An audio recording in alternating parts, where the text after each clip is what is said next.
71 মুক্তিযুদ্ধ এটা আজ করতে পারে নাই। এবারও বুদ্ধিজীবীরা ফেল মারছে। প্রধান উপদেষ্টা ডক্টর মোহাম্মদ ইউনূসের বিশেষ সহকারী হিসেবে নিয়োগ পেয়েছেন বৈষম্য বিরোধী ছাত্র আন্দোলনের লিয়াজো কমিটির সমন্বয়ক মাহফুজ আলম ওরফে মাহফুজ আব্দুল। গণমাধ্যমে তার এই নিয়োগের খবর আসার পর আলোচনা এবং সমালোচনার ঝড় উঠে সারা দেশে। ছাত্র আন্দোলনের সময় সামনের সারির নেতৃত্বে এই যুবককে না দেখা যাওয়ায় উঠেছে সারা দেশে প্রশ্ন, কেন নিয়োগ দেওয়া হলো এই অপরিচিত যুবককে? কে এই যুবক? কি তার পরিচয়? এ নিয়ে সামাজিক যোগাযোগ মাধ্যমে চলছে নানান কথাবার্তা। সামাজিক যোগাযোগ মাধ্যমে তার পরিচয় খুঁজছেন বৈষম্য বিরোধী ছাত্র আন্দোলনের সময় নেতৃত্বের সামনে না থাকলেও এই আন্দোলনের মাস্টার মাইন্ড হিসেবে কাজ করেছিল এই যুবক। বিভিন্ন সূত্রে তার সম্পর্কে খোঁজ নিয়ে জানা যায়, সূত্র বলছে বৈষম্য বিরোধী ছাত্র আন্দোলনের মাস্টার মাইন্ড মাহফুজ আলমের গ্রামের বাড়ি লক্ষ্মীপুর জেলার রামগঞ্জ উপজেলায়। তিনি ঢাকা বিশ্ববিদ্যালয়ের 2015-16 সেশনের আইন বিভাগের শিক্ষার্থী। লিখেছেন ঢাকা বিশ্ববিদ্যালয়ের প্রতিষ্ঠা ও সমকালীন জনমত নামক গবেষণাধর্মী বই এবং সিনেমা বিষয়ক ম্যাগাজিনও। এর থেকেও বড় চমক হচ্ছে গত 2 আগস্ট গণমাধ্যমে উঠে আসে গোয়েন্দা নজরদারিতে যুবক। গণমাধ্যমের এই প্রতিবেদনে প্রভাবশালী গোয়েন্দা সংস্থার বরাতে জানা যায়, কোটা আন্দোলনের পুরো প্রক্রিয়াকে সমন্বয় করার জন্য একজন তরুণ গভীরভাবে শুরু থেকেই সংযুক্ত। যে তরুণটি ঢাকা বিশ্ববিদ্যালয়ের আইন বিভাগের সাবেক শিক্ষার্থী, যার দৈনিক পত্রিকার বিভিন্ন সাংবাদিক এবং একজন খ্যাতনামা বুদ্ধিজীবীর সাথে সম্পর্ক রয়েছে। কিন্তু কে এই যুবক, এ সম্পর্কে গোয়েন্দা কার্যালয়ে কিছুই জানানো হয়নি। এখন জানা যায় ওই যুবকই মাহফুজ ব্লকেট, march for justice, rememberings the hero এবং মার্চ টু ঢাকা এমন চমৎকার নামের কর্মসূচির ধারণা কে দিত? কোথা থেকে আসতো এই যুগান্তকারী নামগুলো? এই প্রশ্নটি হয়তো আপনি সহ সারা বাংলার মানুষের মনে জেগেছিল। সেখানেও মাহফুজ আলমের ভূমিকা ছিল অতুলনীয়। এমনটাই জানিয়েছে বৈষম্য বিরোধী ছাত্র আন্দোলনের সাথে জড়িত একাধিক সূত্র। এই দরুন না আন্দোলনের শেষের কথা, সরকার পতনের পর অন্তর্বর্তীকালীন সরকার গঠনে কার মাথা থেকে এসেছিল আইডিয়া? কে সমন্বয় করেছিল কাকে কাকে অন্তর্বর্তীকালীন সরকারে যুক্ত করা হবে? আপনি কি জানেন বা কাদের পরামর্শে অন্তর্বর্তীকালীন সরকার গঠন করা হয়েছিল?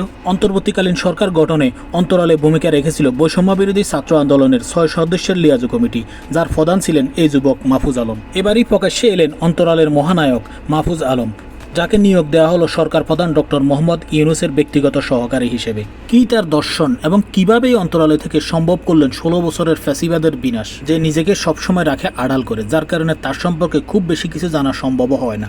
ইদানিং সোশ্যাল মিডিয়ায় ঘুরে বেড়াচ্ছে তার একটি বক্তব্য, যেটি তিনি দিয়েছেন ঢাকা বিশ্ববিদ্যালয়ে জুলাইয়ের গণপরিষদ নামক সভায়। এই তরুণ যে কতটা মেধাবী তার এই বক্তব্য থেকে কিছুটা আঁচ করা যায়। চলুন শুনে আসি তার বক্তব্যের চম্বুকাংশগুলো। এখানে তো অনেকে অনেক আলোচনা করতেছেন। এখন এটা হচ্ছে যে এটা একেবারেই হচ্ছে বুদ্ধিবৃত্তিক প্ল্যাটফর্মের মতো হয়ে গেছে। আমি আসলে আছি হচ্ছে যে কি বলা যায়, ত্রিশঙ্কু দশা বলতে যেটা আছে ওইটাই, মানে না বুদ্ধিবৃত্তিক জায়গাতে আছি না রাজনৈতিক জায়গাতে আছি লিয়াজোতে। তো ফলত ওই এই দুইটা জায়গাতে অনেক রকম, মানে এখানে আমি তো বেশি সৌভাগ্য হয় নাই অনেকের কথা শোনার, যেসব কথা শুনতেছি ওই মাঠের ভিতরে পরিস্থিতি, গভর্নমেন্টের ভিতরে পরিস্থিতি, পলিটিক্যাল সার্কেলের ভিতরে পরিস্থিতি এবং আরো অনেক সাথে কোনো মিল নেই কেন আমি বলি। আমি ভাবছিলাম এই কথাটা শেষে বলবো, যে ওই সভা সাহেব একটা কথা বলে গেছে যে বাংলাদেশের বুদ্ধিজীবীরা যে 71 মুক্তিযুদ্ধ এটা আজ করতে পারে নাই, এবারও বুদ্ধিজীবীরা ফেল মারছে। তো আমি বলবো যে এই ক্ষেত্রে খুব গুরুত্বপূর্ণ যে এইটাকে বুঝা, আসলে সময়ের সন্তান বলতে একটা আইডিয়া আছে, সময়টাকে বুঝা, এটা হচ্ছে আমাদের জন্য গুরুত্বপূর্ণ, যে আমরা সময়ের ভিতরে কিভাবে সক্রিয় হব এবং আমরা কিভাবে সময়টাকে ধরবো। আমি যদি বলি যে আমাদের এখানে যে সার্কেলটা বেসিক্যালি এটা আমাদের একার কৃতিত্ব না অবশ্যই, কিন্তু যেই গাঠনিক শক্তি ছিল ওই গাঠনিক শক্তির ভিতরে সবচেয়ে গুরুত্বপূর্ণ জিনিস ছিল যে ভাবাদর্শিক বোঝাপড়া। এখন ধরেন না আপনার, আমরা বলতেছি একটা পোস্ট ইডিওলজিক্যাল সিচুয়েশনে আছি, আমাদের কোনো তুহিন এখানে বলে গেল যে নির্দলীয় বলতে কি বোঝাচ্ছে, বাট অথবা এটাই নতুন কিনা রাজনীতি কিনা নতুন ভাবে, বা আরো অনেকে অনেক কিছু বলছে। বাট মূলত হচ্ছে যে আমাদেরকে লড়তে হয়েছে কিসের বিরুদ্ধে, এটা আসলে আমাদের বুঝতে হবে প্রথমত। এবং আসলে সামনের লড়াইটার সাথে গণ অভ্যুত্থানের যে ধরেন আপনার হচ্ছে 2 কি 3 সপ্তাহ যে সময়টা, শ্বাসরুদ্ধকর যে সময়টা, অথবা এর আগে পরে আরো কিছুদিন যদি বর্ধিত করি, অথবা অনেকেই বলতেছেন এখনো গণ অভ্যুত্থান পরিস্থিতি, আমি মনে করি তো এই সময়টাই আসলে আমরা কি ধরনের ভাবাদর্শিক লড়াইটা করছি এটা আমার কাছে খুব গুরুত্বপূর্ণ, কারণ এটা ঠিক করে দিবে বাংলাদেশের সামনের রাজনীতি। আমরা বলতেছি এটা একটা পোস্ট ইডিওলজিক্যাল সিচুয়েশন, মিনস কি বলতে আমি বলতেছি যে আপনার হচ্ছে ইডিওলজিক্যাল কোয়েশ্চেনটা গুরুত্বপূর্ণ ছিল। আজম স্যারের লেখায় দেখাইছেন যে ভাষাগত এজবালি ভাষাগত কোয়েশ্চেনটা গুরুত্বপূর্ণ ছিল, এবং আপনার এখানে জনগণ যে ক্যাটাগরি এটা কিভাবে গঠিত হইলো এটার একটা গুরুত্ব ছিল। এখন ধরেন আপনি এই যে ছোট ছোট সোভিয়েতগুলো ছিল এতদিন এক একজন, এখন এখানে ধরেন আমি খুব বোধহয় এখানে 80% লোকরে আমি পার্সোনালি চিনি, মানে চিনি বলতে তাদেরকে আমি জানি যে লোকেট করতে পারবো যে কে কোন ইডিওলজিক্যাল পজিশনে, কে কোন কালচারাল পজিশনে বিলং করেন। আসলে সামনের কোয়েশ্চেনটা কি হবে সেটা হচ্ছে ইডিওলজিক্যাল তর্কটা আসলে কোথায় গিয়ে পৌঁছাবে।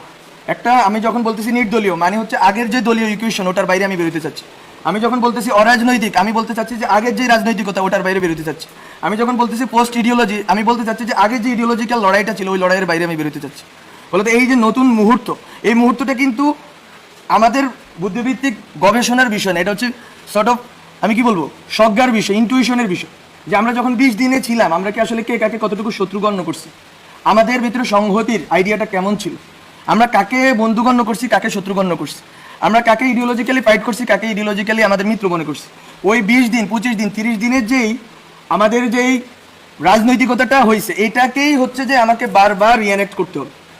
এটা হচ্ছে আমার জায়গা থেকে কথা। ওই থিয়েটারে কিছুদিন আমি কাজ করছি, ওখানে আমাকে একটা জিনিস বুঝায় যে, বা এটা আপনারা বুঝেন, এখানে অনেকে থিয়েটারের লোক আছে, রিঅ্যানেক্ট করা। আমরা যখন কালকে কিন্তু নাহিদ একটা কথা বলছে, আরেকবার গণঅভ্যুত্থানের দরকার হইতে পারে। আমরা জানি যে বিপ্লবের পরে প্রতি বিপ্লব আসে, এটা কিন্তু আমি লিখছি ইভেন বিপ্লব হওয়ার আগেও, যার একটা প্রতি বিপ্লব দিয়ে আসবে। এখন এটা কিন্তু এরকম না যে আতঙ্ক, এই কে কে নিয়ে যাবে রে, কে আমাদেরকে মেরে যাবে রে, এরকম না ঘটনা। ঘটনা হচ্ছে আপনাকে জনগণকে যেই এই যে বললাম এই মোমেন্টটা তৈরি হয়েছে ওই 20-25 দিনে, ওই মোমেন্টটাকে আপনাকে রিঅ্যানেক্ট করে যাইতে হবে, পুনঃমঞ্চায়ন করে যাইতে হবে বারবার।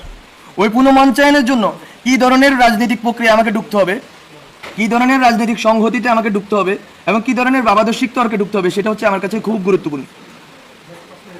এবং আমরা বলছি যে বাংলাদেশটাকে আমরা সামনের জায়গাটাতে কোথায় নিয়ে রাখতে চাই। ওখানে যদি আমি বলি, আমাদের একটা কথা নিয়ে অনেকেই তর্ক করতেছেন সিভিল সোসাইটিতে, এটা আমার খুব মজা লাগতেছে, যে সভ্যতাগত রূপান্তর বলতে আমরা কি বুঝাচ্ছি, আমরা কি এখানে কি আনতেছি না আনতেছি। এটা আসলে ঘটনা না। ঘটনা হচ্ছে আমরা একটা কথা বলছি যে যে জাতীয়তাবাদ, বাংলাদেশি জাতীয়তাবাদ আছে, বাঙালি জাতীয়তাবাদ আছে, এই জাতীয়তাবাদী যে তর্কগুলো আছে, বা অনেকে কথাটাকে বলেন জাতিবাদ, যেটাই বলি শুদ্ধ অশুদ্ধ আপনারা ঠিক করেন। তো এটা হচ্ছে যে এই দুইটা শব্দ, এই দুইটা যে গঠন হয়েছে, যে আপনার বাংলাদেশি জাতীয়তাবাদ, বাঙালি জাতীয়তাবাদ, এই যে দুইটা লড়াই, একদিকে আছে ইসলাম আর একদিকে আছে ইসলামফোবিয়া লড়াই। এই লড়াইগুলোর আপনার সামনের ভবিষ্যৎটা কি হবে, ওইখান থেকে আমরা বলতেছি যে আপনি দুইটা সিভিলাইজেশনের মাঝখানে বসে আছেন, সিভিলাইজেশন স্টেটের মাঝখানে বসে আছেন। আপনি বাংলাদেশ রাষ্ট্রটাকে কোথায় দাঁড় করাতে চাচ্ছেন? আপনি কি 71-এর যে মুক্তিযুদ্ধের যেই প্রশ্নগুলো আছে, এটা খুব খুব ভাইটাল কোয়েশ্চেন। মুক্তিযুদ্ধের মানে যেই আপনার চেতনা, গণচেতনা, ওর ভিতর দিয়ে যেই রাজনীতিটা হয়েছে, ওই রাজনীতি দিয়ে কি আপনি টেনে নিতে পারবেন, নাকি মুক্তিযুদ্ধের গণচেতনাটাকে আপনাকে স্ট্রেস করে সামনের দিকে আগাইতে হবে? সামনের দিকে আগাইলে আপনি কোথায় আগাবেন? আমরা বলতেছি ওখানে আপনি যদি সিভিলাইজেশন স্টেট, দুইটা সিভিলাইজেশন, হ্যাঁ তাদের অনেক সংকট আছে, ওখানে কমিউনিস্ট পার্টি আছে, ওখানে আরএসএস আছে, বাট আপনি এই বেঙ্গল যে এটাকে আপনি কিভাবে পুরো দুনিয়াতে দাঁড় করাবেন, এই যদি ভবিষ্যৎমুখী এবং বহির্মুখী প্রস্তাবনা না থাকে, তাহলে ডিজে ভাই আপনাকেই মারবে। ডিজে ভাইয়ের কাজ না আপনার, এখানে বললে আবার শুনে ফেলবে ওরা, তো ডিজে ভাইয়ের কাজ না যে আপনাকে গুলি করা। ডিজিপাই অথবা বাংলাদেশে যে এনএসআই বা যারা সিকিউরিটি, তাদের কাজ বেসিক্যালি কি? রাষ্ট্র মানে কি বুঝি আমি? রাষ্ট্র মানে রাষ্ট্রের একটা শত্রু থাকবে, রাষ্ট্র কোনো বন্ধু নাই। কি বলে বন্ধু রাষ্ট্র বলতে? একটা আইডিয়া, খুব অদ্ভুত আইডিয়া তারা আবিষ্কার করছে। বন্ধু রাষ্ট্র বলতে তো কোনো কিছু নাই। প্রত্যেকটা রাষ্ট্রই তার, এই যে আজকে আমার বাদ ছেড়ে দিল তো, এটা তো এরকম অনেকে বলতেছে এটা রাজনৈতিকভাবে আমাদের বিরোধিতা করবো, কিন্তু রাষ্ট্র তো এমন একটা জিনিস, সে তার স্বার্থটা দেখবে। তো বন্ধু রাষ্ট্র বলতে কোনো আইডিয়া নেই। বলতো আমি রাষ্ট্র জিনিসটাকে কিভাবে ডিল করবো? এখন যখন আমার দুই পাশে দুইটা সিভিলাইজেশন স্টেট দাঁড়ায় আছে, আমি আসলে কিভাবে ডিল করলে বাংলাদেশের বিশিষ্ট অবস্থানটাকে, এটা আমাকে যদি কেউ ব্যাখ্যা করে বলতে পারেন বলে, যে আমি কেন বাংলাদেশ রাষ্ট্র নামে দাঁড়াই থাকতে হবে? আবার কি জন্য দাঁড়াবো? আমি কি 71 দিয়ে ওই ইকুয়েশন সলভ করতে পারছি কিনা? যদি সলভ করতে পারতাম, তাহলে বেশিরভাগ দাঁড়াইলো কেমন 71-এর উপরে? বলে তো আমি বলতেছি এগুলো হচ্ছে যে আপনাদেরকে রিএভালুয়েট করতে হবে। এবং এটা সভ্যতা বলতে কোনো ইসলাম, হিন্দু এইসব জিনিস আমি বলতেছি না। এটা হচ্ছে আপনারা যদি বেঙ্গল বেসিন, আমরা বেসিনে বসে আছি, বেসিনে আমাদের ল্যান্ডটা, আমাদের দেশটা বেসিন ল্যান্ড, এটা হচ্ছে একটা ধরনের সিভিলাইজেশনাল কনফ্লুয়েন্স ঘটছে এখানে, সব ধরনের সিভিলাইজেশন এখানে এসে মিলিত হয়েছে। এইটা কতটুকু শক্তির জায়গা? উই হ্যাভ ডিফারেন্ট, আমি বলছি there are many Islams in this world, Islams বলতেছি। তো আমার এখানে একটা ইসলাম আছে, আমি ওইটাকে কতটুকু গ্লোবালি রিপ্রেজেন্ট করবো? This is the question of, this is really the question of national integrity and security. এটা অনেকে বুঝতেছে কিনা আমি জানি না। আমার এখানে যেই সেকুলার রাজনীতির কাঠামো আছে, এটাকে তো আমাকে ইন্টেক্ট রাখতে হবে। এখন এই সেকুলার রাজনীতির কাঠামো কি? সেকুলার আর সেকুলারিজম, এটা অনেক তর্ক আছে, তালালাসা দিয়ে অনেকে পড়ে বেজে ফেলছে। কিন্তু সেকুলার আর সেকুলারিজমের তর্কে যে আমি এখনো পর্যন্ত ডিল করি নাই, আমি কি এই রাষ্ট্রটা সেকুলার করবো নাকি সেকুলারিস্ট করবো? অনেকগুলো তর্ক আছে। বলো তো আমি, এবং ওই সেকুলারিজমটা কি হবে? ওটা কি 72 সংবিধানের সেকুলারিজম হবে, নাকি আমরা এখন যখন আমরা বলতেছি, আমরা অনেকেই বলতেছি যে নিউ কনস্টিটিউয়েন্ট অ্যাসেম্বলি লাগবে, কিন্তু তর্কটা দেখেন, খেয়াল করেন, সবাই বলতেছে 72 সংবিধানের কন্টিনিউটি, আপনি 71 ধরতে পারেন, কিন্তু 72 আমি মনে করি ধরতে পারেন না। আপনাকে 72-এর ব্যাপারে ক্রিটিক্যাল হইতেই হবে, এবং অনেকেই ক্রিটিক্যাল আছেন এখানে, রাজনৈতিক বর্গে অনেকেই ক্রিটিক্যাল আছে। বলে তো ওই যে রাজনীতিক যে কাঠামোটা গঠিত হয়েছে ওইটাকে তো আপনি চুড়ে ফেলতে চাচ্ছেন। চুড়ে ফেলতে চাইলে ওই সময় যে সেকুলারিজম আছে এটাকে আপনাকে তো আবার রিডিফাইন করতে হবে, এবং নতুনভাবে এখন যে সেকুলারিজম আছে সেই সেকুলারিজম, এখন তো সেকুলার মানুষ, আপনি কি এখানে ধরেন আন্দোলন, আমরা তো স্লোগান থেকে শুরু করে অনেক নাম টামও ঠিক করছি, আপনি কি এখানে দেখছেন কোন স্পেসিফিক? আমরা কি করছি? আমরা বলছি যদি মোমবাতি প্রজ্বলন দাও, বলে দাও যার ইচ্ছা বেশি দোয়া পড়ুক। আমরা বলছি 1 মিনিট নীরবতা পালন করবে, যার ইচ্ছা সে দোয়া করুক। আপনি এতদিন কি করছেন? আপনি ঢাকা শহরে বসে পুরো বাংলাদেশের মানুষকে আলাদা করে ফেলছেন। এই আন্দোলনে অনেকেই অনেক ব্যাখ্যা করবেন, উই নো হোয়াট হ্যাপেন্ড। এই আন্দোলনে বাংলাদেশের মানুষ একটা গ্রামের হুজুর কেন অ্যাকোমোডেট ফিল করছে? হাসিনার বিরুদ্ধে না, বিকজ অফ দ্য ল্যাঙ্গুয়েজ। এটাই বলে সেকুলার ল্যাঙ্গুয়েজ। এতদিন সেকুলার বলতে আপনারা যেটা বলছেন ওটা হচ্ছে যে একটা মধ্যবিত্তের একটা বাবল, আর হচ্ছে আওয়ামী লীগের একটা কাঠামো। তো এখন আপনাকে এই যে প্রত্যেকটা বর্গকে রিডিফাইন করতে হবে। রাজনীতি নতুনভাবে করতে হলে আপনাকে প্রতিটা বর্গকে রিডিফাইন করে করে আগাইতে হবে। এবং এখানে অনেক কথা আসতেছে কার কতটুকু স্টেক আছে না আছে, স্টেক সবারই আছে। এখন নাম ধরে ধরে বললে তো এখানে কেউ দাঁড়িয়ে থাকতে পারবেন না। 100 জনের উপরে, আমি তো যখন বন্দি ছিলাম বাসার ভিতরে, এই যে আপনার প্রথম 210 জন যখন এলো, তখন এর ভিতরে 84 জন হচ্ছে দিন মজুর, একজন আছে দিন মজুর এখানে। তো কিসের জন্য? আপনি হুজুর মারা গেছে, মাদ্রাসার হুজুর মারা গেছে কয়টা আপনি খোঁজ করেন? আছে কেউ এখানে? নাই। কিন্তু তো আপনি বলতেছেন ইনক্লুসিভ করবেন, সেকুলার করবেন, করতে পারবেন না। বলে তো আপনাকে আমি এই জন্য বলতেছি, ওই জনগণের যেই চেতনা ওটা সেকুলারে, এটা নিয়ে দ্বিমত নেই। তো ওই চেতনাটাকে তো আপনাকে আবার রিএনেক্ট করতে হবে। ওই রিএনেক্ট করার প্রস্তুতিগুলো তো থাকতে হবে সোসাইটির ভিতরে, এবং ওই বোঝাপড়াটা থাকতে হবে। আমরা যখন কথা বলতেছি আমরা বলতেছি যে সবাই এখানে কিন্তু এক ধরনের বিদ্বেষের ভাবের ভিতরে। সেখানে অনেক আওয়ামী লীগের লোক আসছে, আমি জানি, আমি চিনি অনেকটা, একেবারে আওয়ামী লীগের খাস লোক। ইভেন 5 আগস্ট তারিখে আওয়ামী লীগের পক্ষে বক্তব্য দিচ্ছে এরকম লোক এখানে আসছে, অনেকে আসুক। কিন্তু কিভাবে আপনি 71-এর পর রিকনসাইল করতে পারেন নাই দেশটাকে? আপনি 71-এর পর দেশটাকে রিকনসাইল করতে পারেন নাই দেখে সেই যে পাক আছে, লুপ হোলস গুলো আছে, ওইটা বেয়ে বেয়ে ফেসিবাদ দাঁড়ায় গেছে। আপনি জামাত প্রশ্নটা আপনারা টিকে রাখছেন। বলো তো এখনো একই লুপ হোলস তৈরি হবে কিনা? আমি আওয়ামী লীগ নিষিদ্ধ করে দিব? নিষিদ্ধ করবো কিসের প্রক্রিয়া করবো? আওয়ামী লীগ যারা বিশ্বাস করে, আওয়ামী লীগে যারা ইমান আছে তাদেরকে আমি কিভাবে ডিল করবো? তারা তো আমার সোসাইটিতে আছে, তারা তো নাগরিক। একটা টার্ম নিয়ে অনেকেই বিরোধিতা করতেছেন, ছাত্র নাগরিক কেন বলতেছি? বিকজ আমি স্টেট চাই, স্টেটে সিটিজেন থাকে, পিপল অবশ্যই থাকে। পিপল তো কাঠামো, প্রথমকার কাঠামো। আমি বলতেছি এটা ভবিষ্যমুখী হিসাবে, এটা নিয়ে আমরা আরেকটা তর্ক আরেকবার করবো। কিন্তু আমি বলতেছি যে এখানে আওয়ামী লীগের যে লোকগুলো আছে তাকে আপনি কিভাবে রিকনসাইল করবেন? আপনি কি আরেকটা সুযোগ দিবেন ভারত বা অন্য রাষ্ট্রগুলোকে যে এই দেশটাকে বিভাজন করে আরেকটা কোনো জাগরণ মঞ্চ হবে, আরেকটা এই সেই হবে, এবং এর ভিতর দিয়ে আবার দেশটাকে বিভাজন করা হবে এবং পেশিবাদকে টিকে রাখা হবে? এটা বিএনপির পেশিবাদ হলে তো এটা বিরোধিতা আমার করতে হবে। বলতে এই কোয়েশ্চেনগুলো আপনারা মাথায় রাখেন যে রিকনসিলিয়েশন প্রসেসটা কি হবে এই নেশনের। এই দেশের মানুষগুলো একজোট হবে কিভাবে? এই দেশের মানুষগুলো এই যে 20 থেকে 25 দিন একটা ধারণাকে একটা জায়গায় এসে একমত হয়ে গেছে, এবং ওখানে কোনো বিভাজন ছিল না। ওই বিভাজন এই যে ছিল না, এটাকে আপনি রিএনেক্ট করবেন কিভাবে? আমি বারবার এই কথাটা বলবো, রিএনেক্টমেন্ট নিয়ে ভাবতে হবে। এবং এখানে এখানে এই যে কথাগুলো বললাম, অনেক অগোচর কথা বললাম, বেশি কথা বলেন নাই। কিন্তু আমি বলবো যে আমরা একটা কোয়েশ্চেনকে ডিল করছিলাম যখন আমরা বিভিন্ন আড্ডা পাঠচক্র করছি যারা আন্দোলনের নেতৃত্ব দিচ্ছে তাদের সাথে। সেটা হচ্ছে আমরা তখন দেখতাম যে বিএনপি 31 দফা দেয়, 28 দফা দেয়, এটা দফা দেয়, কিন্তু কোথাও সমাজ নিয়ে কথা নেই। সবাই রাষ্ট্র নিয়ে ব্যস্ত। রাষ্ট্র কি এমনি তৈরি হয়ে যায়? বায়বীয় জিনিস। সমাজের ভিতর দিয়ে তো রাষ্ট্রটা গড়ে উঠবে। এখন আপনি সোশ্যাল পেসিজম রাইখা কেমনে আপনি রাষ্ট্রীয় পেসিজম দূর করবেন? সোসাইটির ভিতরে যে পেসিজমের যে বিভিন্ন প্রবণতা, সেটা ধর্মীয় জায়গা থেকে হইতে পারে, এটা বিভিন্ন চেতনাগত জায়গা থেকে হইতে পারে, এটা ঐতিহাসিক বিভিন্ন স্মৃতির কারণে হইতে পারে। সেই জিনিসগুলোকে আপনারা না ডিল করে রাষ্ট্রকে কিভাবে পেসিস্ট মুক্ত করবেন? আমরা কিন্তু ওই কোয়েশ্চেনটা করছি, এবং ওই জন্য আমরা 2টা টার্ম বলছি যে দায় ও দরদের সমাজ। ওগুলো টার্মিনোলজির খেলা, আপনারা অন্য নামও দিতে পারেন ওগুলো। কিন্তু কথাটা এখানে যে মিলবো কিভাবে আমরা, আমার নেশনকে আমি একযোগে এক জায়গায় দাঁড় করাবো কিভাবে? আপনি যখন ইউক্রেন কোয়েশ্চেন আছে, শশী থারুর এবং মোদির কথার ভিতরে কোনো ডিফারেন্স নেই। আর আমি যখন এখানে ইউক্রেনের কোয়েশ্চেন আছে, বিএনপি আমেরিকাপন্থী, ওই আওয়ামী লীগ হচ্ছে ভারতপন্থী বা রাশিয়াপন্থী। তো নেশনটা কোথায় দাঁড়ায় আছে? স্টেট বলতে যে জিনিস, স্টেটটা তো এমন একটা জিনিস হইতে হবে যেটার ভিতরে একটা রিকনসাইল্ড প্রসেসের ভিতর দিয়ে আমি এক জায়গায় গিয়ে দাঁড়াবো। আমার দেশটাকে তো আমি এক জায়গায় দাঁড়া করে রাখতে হবে, ওইটা তো আমি রাখতে পারিনি। এবং এখনো আরেকটা সম্ভাবনা তৈরি হয়েছে, রাখতে পারবো না। আমি কোনো রকম এরকম বলতেছি না ব্ল্যাঙ্ক চেক দেন। আমি একটু আগে একজনের সাথে বলছিলাম ট্যাক্স পেন্ডিং কমিশন করেন, এসব গিমিক নাটক বন্ধ করেন, এরে ধরছি ওরে ধরছি, সবগুলোর একসাথে আজতে ঢুকায়া আপনি হচ্ছে যে বিচারের একটা ইন্টারন্যাশনাল স্ট্যান্ডার্ড তৈরি করেন, সবাইকে বিচার করেন, অন্যদেরকে ছেড়ে দেন, অন্যদের হয়রানি করা বন্ধ করেন। সিম্পল, এটা এত বড় কিছু না। এটার বিশ্বব্যাপী এটার উদাহরণ আছে, এবং বিচার করার পরে সোসাইটিতে ওই লোকটা রিহ্যাবিলিট করতে হবে।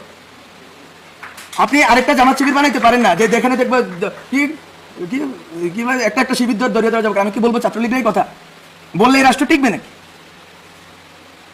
বলো তো। আমি বলবো যে আমি অনেক কথা অগোছালোভাবে বলছি। এই জিনিসগুলো হচ্ছে যে আমাদের কনসিডারেশনের, কন্টেম্পলেশনের বিষয়। সেলফ, আমি আরেকটা কথাও বলছি, সেলফ, আমরা ওই সময় সেলফ নিয়ে বলছি। এগুলো আমাদের ওই সময়ের এই বটতলায় বসে 20-30 জনের আড্ডা ছিল ওই সময়। ওখানে বলছি লাইফ স্টাইল যদি চেঞ্জ না করেন একেবারে নিচের জায়গাতে, তাহলেও তো আপনি ফেসিবাদে দাঁড়াইতে পারবেন। আপনার লাইফ স্টাইলের ভিতরেও ফেসিজম আছে, ফলে তো আপনারা উপরি কাঠামো থেকে ফেসিজম দূর করবেন, সংবিধান সভা বানাবেন, বা মানে অনেক তো খেলা আছে, গঠন আরো অনেক কিছু করবেন। কিন্তু জনগণ, ব্যক্তিটা কোথায় আছে? ব্যক্তি মানুষের যে হাজার হাজার, এখানে অনেকে কথা বলতেছে, এই যে ভাই বললো ইম্পালসিভ হয়ে গেছে তরুণদের ইম্পালসিভ জিনিস। আরেকটা কথাও আছে এটা পিঠে, যে তরুণরা তো ট্রমাটাইজড হয়েছে। ঢাকা শহরের লাখ লাখ, ঢাকা শহরের না, মফস্বল বিভিন্ন এলাকার তরুণরা ট্রমাটাইজড হয়েছে। আপনি তাদের ট্রমা কিভাবে ডিল করবেন? এই মানসিক স্বাস্থ্যের সমস্যা আপনি কিভাবে ডিল করবেন এই নতুন রাষ্ট্রে? বলে তো অনেক কোশ্চেন আছে, কিন্তু এই যে ব্যক্তি পর্যন্ত তো পৌঁছাইতে হবে। ব্যক্তি সমাজকে আমি পরিগঠন করলে আমি রাষ্ট্রকে এদিক ওদিক করতে পারবো, কিন্তু রাষ্ট্র আবার আমি সার্বভৌম করবো কিনা ওই তর্কেও আমাকে থাকতে হবে। রাষ্ট্রকে আমি আবার সার্বভৌম করে ফেলবো কিনা? বলে তো অনেক অগোছালো কথা বলে ফেলছি, ক্ষমা করবেন, আমি অনেক ছোট মানুষ। তো এতটুকুই কথা। আপনাদের সাথে আরও কথা হবে, কিন্তু আমি বলে রাখলাম যে আন্দোলনের ভিতর, গভর্নমেন্টের ভিতর এবং সামাজিক বা রাজনৈতিক পরিসরের ভিতর অনেকগুলো তর্ক আছে যেটা আসলে খাপ খায় না। এই খাপ খাওয়ার জায়গাটা তৈরি করতে হবে, যাতে আমরা সেম পেজে থাকি, এবং বাংলাদেশ রাষ্ট্র নিয়ে আমাদের যে স্বপ্নটা আছে, স্বপ্নটা একটু বড় করে দেখতে হবে। এইটা যে এতদিন, আমি শুধু একটা কথা বলে শেষ করি, কেন আমরা সভ্যতা রাষ্ট্রের কথা বলতেছি। যতদিন আপনি বাংলাদেশ রাষ্ট্রের ভিতরে থাকবেন, বিজেপি এনএসএ আপনাকেই মারবে। আর যদি আপনি মনে করেন বাংলাদেশ রাষ্ট্রকে আপনি গ্লোবালে দাঁড়া করাবেন, তাহলে ভিন্ন ঘটনা ঘটবে। এটা সিম্পল স্ট্র্যাটেজিক্যাল কথা। মানে আপনার আমার ঠিক করার কথা, আমি বাংলাদেশ রাষ্ট্রকে কোথায় দেখতে চাই। ঠিক আছে।